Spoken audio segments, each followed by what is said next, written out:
میرا بچپن میں نا حضرت مجھے یاد ہے ہماری نا سڑک وہ بن رہی تھی تو مٹی تھی، تو بارش برسی حضرت اور وہ کیچڑ تھا سارا روڈ پہ.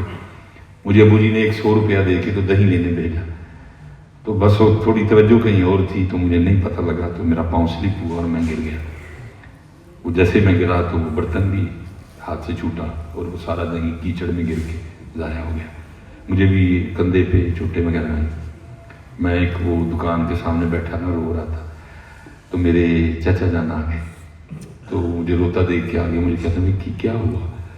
میں چچا جی پاؤں پھسلا اور میں گر گیا، تو وہ سارا دہی گر کے ضائع ہو گیا.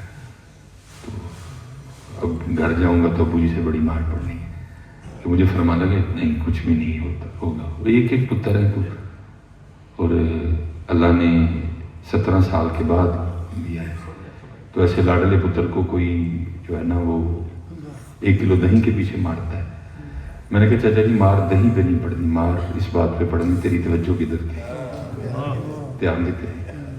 تجھے پتا تھا نا کیچڑ ہے، پاؤں دیکھ کے کیوں نہیں رکھا، مار اس بات پہ پڑنی. انہوں نے کہا نہیں پڑے گی تو چل. وہ لے گئے. خیر مجھے گھر چچا جی کی گارنٹی کوئی نہیں کام ہے، اور مجھے اچھا خاصا ابو جی سے تبرک ملا. وہ میں ملتان جا رہا تھا بیان کرنے، پتہ نہیں مجھے کیسے بات یاد آئی، اور میری نا وہ آنکھوں سے، کیونکہ بات تھوڑی آگے چلی گئی، آنکھوں سے آنسو آ گئے. تو میرے ڈرائیور تھے، میرے پیر بھائی بھی ہیں سلمان خان صاحب، وہ گھبرا گئے. انہوں نے گاڑی نا سائڈ پہ کر لی، گاڑی کھڑی کر کے مجھے کہتے ہیں حضرت کیا ہوا؟ میں بس خان جی ایک بات یاد آئی، تو اس نے بلا دیا. کہتے کیا یاد آیا؟ میں کہا خان جی 1 کلو دہی گر گیا تھا، 1 کلو دہی گر گیا تھا، غفلت ہو گئی. تو ابو جی کے سامنے جانے سے ڈر آ رہا تھا، یہاں تو سارا کچھ ہی گرا چکا ہوں، کل نبی پاک کے سامنے کیسے جانا ہے.